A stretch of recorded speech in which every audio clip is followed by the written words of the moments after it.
home inspections, they're really good, but selecting the home inspector is vital.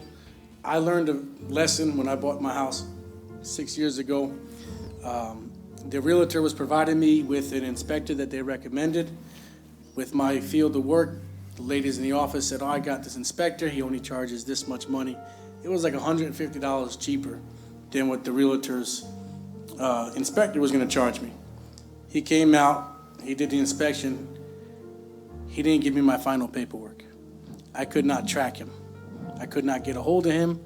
I had to pay for another inspection. I ended up going with the people who the realtors recommended. So in selecting your inspector, make sure you know who you're selecting. Google gives you a lot of information on every trade, every company. Reviews work. In the inspection, they'll look at, they call it a 3-point inspection with the wind mitigation, as Ms. Alta and Ms. Karen mentioned. Some inspectors, they'll be thorough with their paperwork. Not all of them know each trade. It's just a recommendation. How Pastor says he mandates the lawyer. I would strongly recommend that with your 3-point inspection, you invest in that home and get a licensed electrician to come out and inspect electrical. You get a licensed AC company to come out and check the AC system, not just the 2 units outside and inside, looking at the ductwork, making sure there's no mold growing on the inside of the ductwork because the house was abandoned for 8 months and then turned back on with electric and now it's just blowing moldy air around. You don't want that. You don't want that surprise. Plumbing, I can't tell you how many customers I have monthly. They close on the house. They're excited. This is their opportunity for their family. They put roots in. And now they're having to see me and I'm having to explain to them, okay, it's going to cost you $12,000 to get rid of this pipe underneath your ground and get new piping in there so you could live here safely without having sewage come back up on you, without having your drains backed up where you can't use them. When you can't use the restrooms and your sinks and showers at 11 o'clock at night and you got kids they're soiled and you need to clean them, but you can't use the facility, and now you just closed on the house, you got to go get a hotel. We got it, David. Yep. It's bad. I got it. Them. He's painting the picture. So get the plumbing inspection. It is expensive to do the camera inspection of the drain lines under the home. It is an investment. It's expensive. I would say it's worth it. My last customer, with the inspection that they had me do, they had it twice. 2 inspections. The first home was a no-go. The second house they did, but because of what we found, it was over $12,000 worth of plumbing that needed to be reconditioned so it would be safe. And then they were able to negotiate and they bought the house. Thank you, David. Another thing that helps with what David's referring to is I've been in the process for the last 6 months of selling almost $3 million worth of property. And what I will tell you is what these inspections do is it actually forces the seller to have to do some things, and they literally use those inspections to negotiate against you because there's nothing you could do. Like in some of our instances where electrical had to be brought up to code or plumbing had to be, I never even knew that, plumbing had to be brought up to code. We literally had to get those things fixed and had to, as the seller selling the property, I had to pay for all those things to be fixed before the banks would close on the properties. So if you're doing a cash deal, especially, I recommend what David's talking about because now you're not going to have somebody, because if you're financing it, the bank's going to make sure you're doing some things. But if you're doing a cash deal, they don't care. They don't care. I mean, they really don't. So know that what he said, and the way that he said it about hiring some of these people on your own, I mean, again, this is the biggest investment you're ever going to make. Why wouldn't you spend $1,000, let's say, getting the plumbing looked at, getting the AC, plumbing, and electrical. Those are the 3 things, like he said, that you really got to worry about. Let me ask you guys a question. How many of you in here have car insurance? How many of you in here know if your car insurance is good or not? If it's good car insurance? How many of y'all know if it's good car insurance? Raise your hand. Okay. How do you know it's good car insurance, Andy? No, car. I'm talking about insurance. You wreck your car insurance. Like for your car. I'm not talking about warranty, car insurance.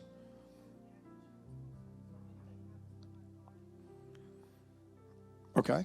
So if anything happens to her car, it is going to be fully covered. that don't tell you if you have good car insurance. I drive BMWs, Cadillacs.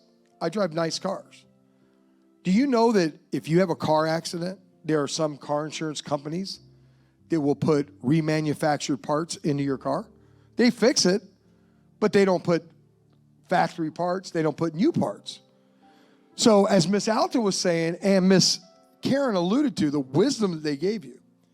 How many of y'all have ever, when purchasing auto car insurance, have called a body shop and asked about the car company, the insurance company? Have any of y'all ever done that? Where is there a better place? Miss Karen gave you some wisdom. She said, if you want to know if a real estate agent's good, you probably want to talk to one of the brokers, because they could tell you, do they do their paperwork well? Do they follow through? Because Miss Alta's the one that executes the business they bring. So in the car business, look at Miss Karen is the insurance salesperson, and Miss Alta is the body shop. So the body shop will be able to tell you, how does Progressive pay their bills? How does Allstate, if you have a wreck, does Allstate send out an inspector that's going to be cheap and try to, well, I don't really think that's, really damaged? How do they work? I learned that. That's how I find out about auto. That's one of the reasons why I went with Geico for so long. They are phenomenal. You go to any body shop and talk. Now, over the last 5 years, they were phenomenal when they were trying to get market acquisition. Now they're the worst.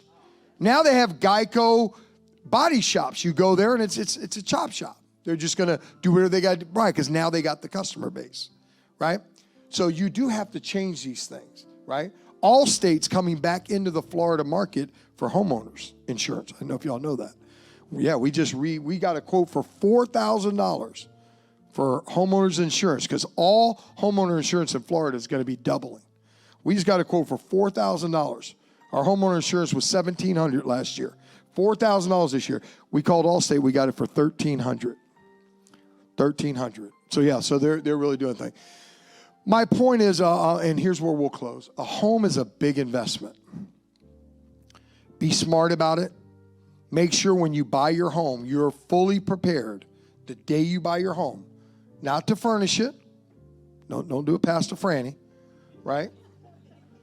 Not to furnish it. Ask Lakeisha. Lakeisha, listen to what I said many years ago, and she bought a home. As soon as she bought the house, what was the first thing that happened? The AC unit went out. Thank God she had a credit card, because she used her emergency fund to buy the house. That's another thing. It was good. I mean, she did what she had to do. She got in the house. But then she had to use, thank God she had her credit card, or else she would have been sweating. So to Miss Alta, Miss Karen, and Jay's point, you understand the minute you get that house, start building that emergency fund, because things will happen. I mean, it just will. You can do what David said and really take precaution. And let me tell you, if you're buying to your limit, that's where I really recommend what David's talking about. Go the extra mile in the inspection. Now, the problem is right now, and Miss Karen could speak to this, a lot of homeowners, I mean, that sounds good, but you really can't do that in this market.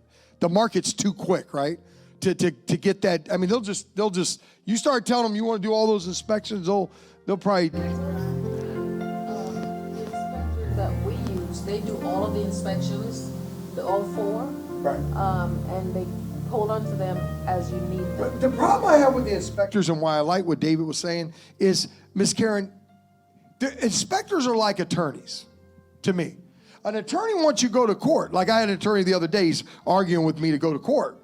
He said, oh, Nick, it's a slam dunk. I said, okay. So we can't lose. No, we can't lose. Okay, I'll go to court. We lose, you pay. We win, I pay. Oh, no. But you said it's a slam dunk. Right? That's how inspectors are. They inspect it, but they don't stand behind what they do. I mean, I don't understand that. I think an inspector should have to, at least for a year. I think they need to come up with that. In other words, you do a little better inspection, pay more, but they give you some kind of, if the AC goes out or the plumbing goes bad. Keep in mind, even with an inspector, to David's point, it does not guarantee that everything's good. But like Miss Karen said, make sure you're picking one that they know are good inspectors. And it's okay to tell your real estate agent, listen, I am putting out everything I have to get in this house. I can't afford to David's point, have the toilets backing up. Okay? All right.